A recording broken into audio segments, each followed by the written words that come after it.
Hello, mga ka-BHB. Marley Gomez po from Taguig, Philippines. So, tayo po ay gagawa ulit ng explanation sa atin pong creative project na kasalukuyan pong ginagawa. So, ayun. Pangalawa na po ito. Tignan nyo na lang kasi meron po tayong binago. Binago natin yung title. Baka yung title mismo yung confusing kaya hindi siya maintindihan. So, may comment po tayo doon sa ating chat box. Comment ni Brother Boots na wag i-include yung mga k-text. Ayan, may mga k-text kasi siya. Pakita na lang natin. Baka may gusto magbasa. Ayan. Yung mga k-text. Kung gusto niyo lang pong basahin. Ayan. Yan. Saka ito. Saka yan. Hindi natin yan babanggitin. Kasi may comment tayong sinusunod. Pakita lang natin siya.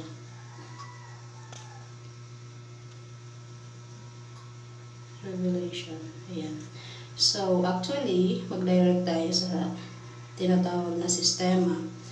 Ang ginawan po talaga natin ng sistema dito ay walang iba kundi yung ating mga ambag na halagang 30,300. Ayan siya.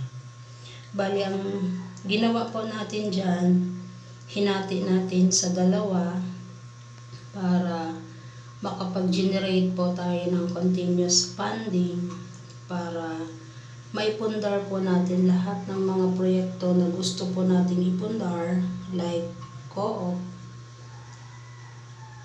yung mga project na inilagay natin dito sa Magic 5 projects. Ang context ng pagkaka-explain ngayon is all about co-op. So, bali, ang ginawa natin sa 30,300, ginawang 2 gives. Ito po ang unang bigay. Yan, 15,150. Then, ang mga church members po na sasali sa ambagan ay ginawa po nating by set. 157 persons per set. Kaya may number tayong 157. So, sa 157 persons na nagbigay ng kanilang initial ng bag, ito yun, magto-total po yun sa 2,378,550. Dinalagyan natin siya ng label na A1. Kapag ka A1 ang label niya, ang ibig mong sabihin nito ay ang fund ay intended pangpundar ng proyekto. So, punta tayo sa ikalawang bigay. 15,150. Ito siya, pangalawa. Then, pareho lang ang amount niya sa 157. 2,378,550. Then, ang label naman niya is A2. Kapag ka ang label niya ay A2, ang ibig sabihin po yan ay intended naman itong fund na to pang-angkat ng food products na ating ilalagay sa ating co-op. Actually, food products lang po yan kung banggitin po dito. Pero sa actual po, yan po ay assorted. Lahat po ng pangangailangan ng per individual ay ipoprovide po natin. Then, o-orderin na lamang po nila yon online or through text para i-deliver po natin yan door to door per member. May bayad ang ating delivery. May delivery charge po tayo. So, magkakahalaga po ang ating food delivery ng 2,500 525 per member. Ito po yung halaga na pwede nilang orderin sa co-op. Sila na po mamili kung ano pong gusto nila. Magsabi lamang po sila kung ano, tapos ihanap natin ng supplier sa ating mga kapatid din na may mga sariling factory, may mga sariling farm. Doon lang tayo makikiangkat sa ating mga kapatid lang din sa pananampalataya. Ayan siya. For 6 months. Para mabalik natin yung mga inambag natin 15,150. Then, magkakaroon tayo ng regular renewal every 6 months. 15,150. Ayan siya. Tapos, continuous ang ating pag-deliver ng food products. Monthly po talaga. Then, okay, explain po muna natin yung second step na ginawa natin doon sa system. Assuming na na-collect na natin itong halaga na to, ang ginawa natin dito pangalawa is, hinati po natin ulit sa dalawa. Ginawa natin 1.3 sa right side, 1M sa left side.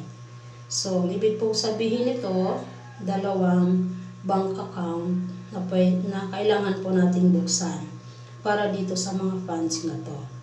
Ang 1.3 na to ay, since A1 ang label niya, pang-angkat po ito ng materyales para sa proyekto na itatayo.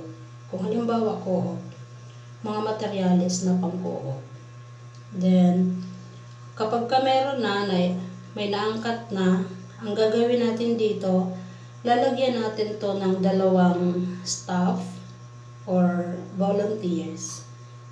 Mas prefer ko po volunteer lang kasi volunteer lang din naman po ako. Para hindi po ako mahirapan makipag-interact kapag gusto ko kasi ka-level ko lang. Pero kung wala rin namang mag-volunteer, so kailangan talaga nating mag-hire. Walang problema doon. So, ang gagawin nila dito sa naiangkat na materyales, tutubuan po nila iyan. Tapos, ibibenta nila dito sa humahawak nito. Magkakaroon din po ito ng dalawang staff or volunteers. Yung 1M. Ang gagawin nila dito, ipapatayo nila si co-op sa halagang 1 million. Doon naman gagaling yung pang-materyales, labor, pa-register sa DTI, lahat-lahat na. Ibig sabihin, may tayo talaga siya sa 1 million, produkto na lang ang kulang. Kumbaga, operational na siya sa halagang 1 million initial. So, assuming na naitayo na, kolektahin na natin yung pangalawang bigay na 2,378,000. Ang label naman niya is A2. Ang gagawin naman natin dito, gaganituhin din natin ulit. Yung pinagkaiba lang nila is label. Kapag ka A2 ang label, katulad ng nabanggit ko po kanina, intended siya for food products. So, ganito ulit, lalagyan natin ng dalawang staff dito or volunteers, tapos ipang-aangkat ito ng mga produkto na kakailangan na o-orderin ng mga nag-member ng ambagan. Pareho lang yan, ibibenta dito. Dito lang sa A2 po, linawin lamang natin. Dito lang po tayo magpapatong ng tubo. Pag binenta natin to dito sa dalawang staff na to, di na nila to pwedeng lagyan ng tubo. Kung magkano ang bili nila dito, yun na rin yung presyo na makakarating sa atin bilang mga customers. Di na yan pwedeng patungan kasi mag-overpricing na tayo pag pinatungan pa siya. Pagkakaroon to ng scam pag kanila bag to. Yan po yung pinakamahalagang detalye when it comes to system. Tama po si Brother Boots, yung comment niya. So, ayun, yun naman po ang pinaka-importante. Ang concept nitong system na to, in general, may may stages. Stage 1. Yan, stage 1, stage 2, stage 3, stage 4. Yun po yung ginawa natin. Ang concept nito, 4 na stages na to ay, ang context niya ay pang-co-op. So, ibig sabihin, hindi lahat ng meron dito ay applicable sa kasunod na proyekto kasi magkaiba sila. So, gagawa natin ng panibagong ganito yung agri-farm kapag pinagmitingan na siya. Mas interesting ang agri-farm. So, ayun po. Pareho lang yan. May 157 church members per project. 5. Ayan. Pang-5 is the church. Kasama na diyan. Sinama na natin para wala nang mamroblema sa pangungulekta ng piso-piso for church building. Ayan siya.